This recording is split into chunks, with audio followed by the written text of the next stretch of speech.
Okay, how to hit your goal time, gain a personal record if you've only got a limited amount of time to train each week, 2 to 3 times. How are you gonna hit that goal?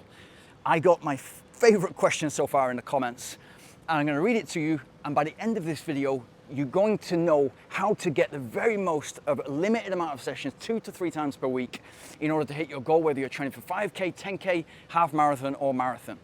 This is from Melanie.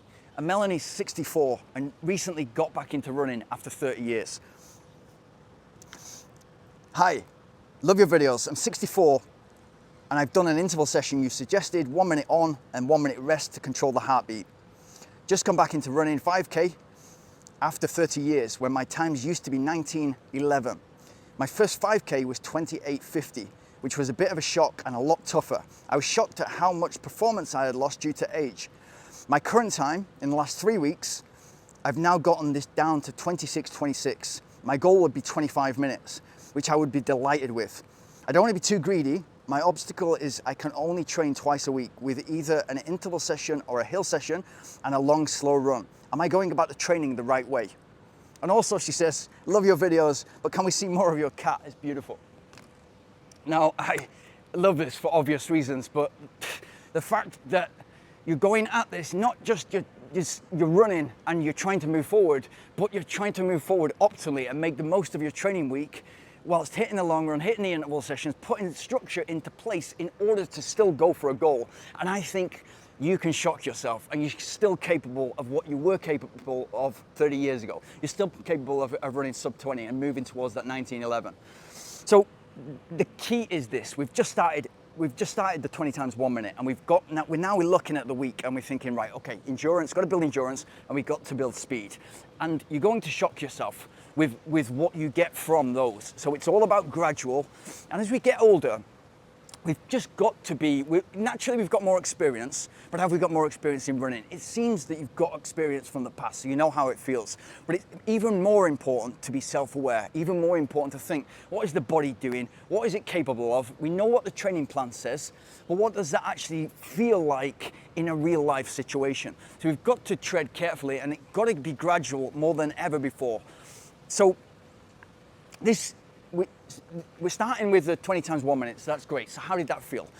We look at it and we look at what do we have access to. Are we looking at the heart rate? Are we doing the 20 times 1 minute and 60 seconds rest? What's the heart rate doing in between, and how we can move that forward? The jump that you've made already from 28 minutes to 26 minutes is already huge within a short space of time. I need to know exactly, when the times were, etc. But generally speaking, that's a big difference already. So we're already seeing that it's starting to work. What you're doing, you're coming back to running and it's already starting to work. It's going to be tougher. It's 30 years later and you're in a different body.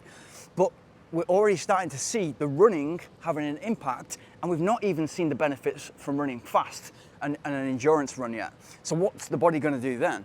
So what I would say is this: if you've only got 2 times per week, then I would do the interval session, keep it super gradual, and remember that if you've not got the recovery run and the easy run, what can we do to replace those in order to accelerate, pump oxygen-rich blood around the body so that we can accelerate the recovery and recover as fast and full as possible? What can we do? Especially it's important after the interval and after the long run. So what can we do? So if we start in with 20 times 1 minute, and then maybe next week it's 13 times 90 seconds, the week after it's 20 times 1 minute, we check in to see how that all feels. We're more than happy to cut an interval session short if it feels too much, and then maybe finish with a slower pace or lesser interval. So if you get into the 13 times 90 seconds, it feels too hard to keep a pace that you're trying to achieve, either 25 minute 5K, so we're running 5 minutes per kilometer. If it feels too hard after 5, we bring that back because we're more sensible, we're older, we're more experienced. We bring it back, and the ego is left a long time ago. And so we bring that back and we see what we're capable of, and we realize we're in this for the long term. We want to be running when we're 110 years old. So we bring that session back, and then the day after, have a complete rest day. Just let the body recover. It's going to be a lot initially for the body to do that interval session. Even if it doesn't feel tough, it's going to have an impact on the body, and we need to realize that although we're excited, although the adrenaline's coming back, we're getting back into something we love and we're putting structure there. We've got a training program, and you're the type of person who gets things done. We need to give the body time to recover. And so going out and walking if that's all you've got, whether it's your commute to work, whether it's just walking around the block, whether it's walking the dog or the cat or whatever, just get out there and walk. Get blood. Try to walk swiftly. So try to get the heart rate a little bit elevated. Pump oxygen-rich blood around the body as much as you can, so that you're accelerating the recovery in between the interval session and the long run. And that might be you just going out and walking for 20 to 30 minutes. I'm sure you've got that time available in order to get the very most of the interval session and the long run. If you can, I'd always advocate just throwing in another 1 or 2 20 times 1 minute, as slow as you possibly can, with walking in between. I love when it's so crazy, but when runners, especially elite runners, when they're injured and then they want to get back into it, they jump back into almost the mileage that they were doing before. It's a big mistake, and then they get injured again, and they get this recurring injury which doesn't seem to fix, and then they blame the injury or they blame the physio. It's like, let's start with, especially if we've been out for a long period of time. 30 years is a long period of time, but especially if they've been out for 2-3 months with a stress fracture, you've got to take baby steps. So how about you implement something like, I'm just going to go out there and I'm going to do 10 times 1 minute as slow as I possibly can. I'm just going to practice running, bringing my arms up, landing mid-foot, toe, ankle, knee, hip is all aligned, and I'm feeling comfortable. I'm practicing running again, and that's going to feed into my goal nicely. It's going to feed into the interval session nicely. It's going to feed into the long run nicely. And the main thing is purpose. By the end of this 10 times 1 minute, as slow as I possibly can go, with 30 seconds or 1 minute walk in between, I want to feel fresher. I want to feel like my recovery from the interval session or long run is accelerated. And if you can pop 2 of those in, either side of whether it might be Friday, for example, and then Monday or Tuesday, you're going to accelerate the recovery so much faster, and therefore you're going to get more out of the interval session, you're going to get more out of the long run. With the long run, again, gradual. You already know this, you already know what I'm about to tell you, but it's got to be gradual. So if your long run is currently 6 kilometers, that's your long run. There's no need to be going out there and doing an hour and a half. Your long run is just the longest you can run right now. Don't go out there and kill yourself. Just go out there and run super slow. Just keep it all long, slow distance.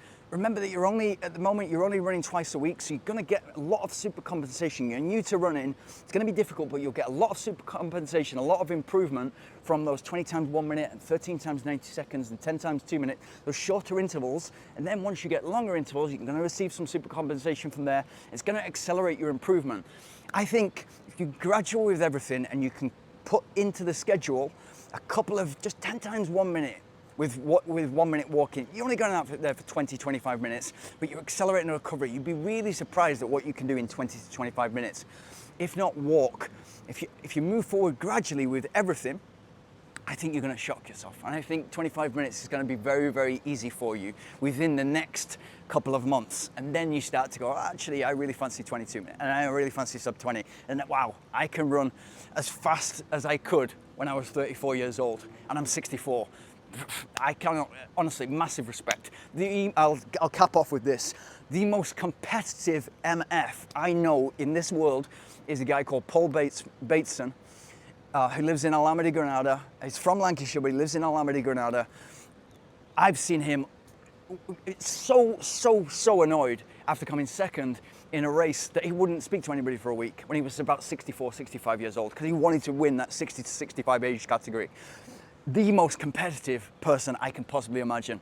So yeah, massive respect to you getting out there, and also creating a mother, grandmother for people to look up to and respect. Massive respect. If you got anything from this, please like, subscribe, hit the notification bell. If you've got any more great questions like that, please pop them in the comments below, and I promise I'll get my cat involved more.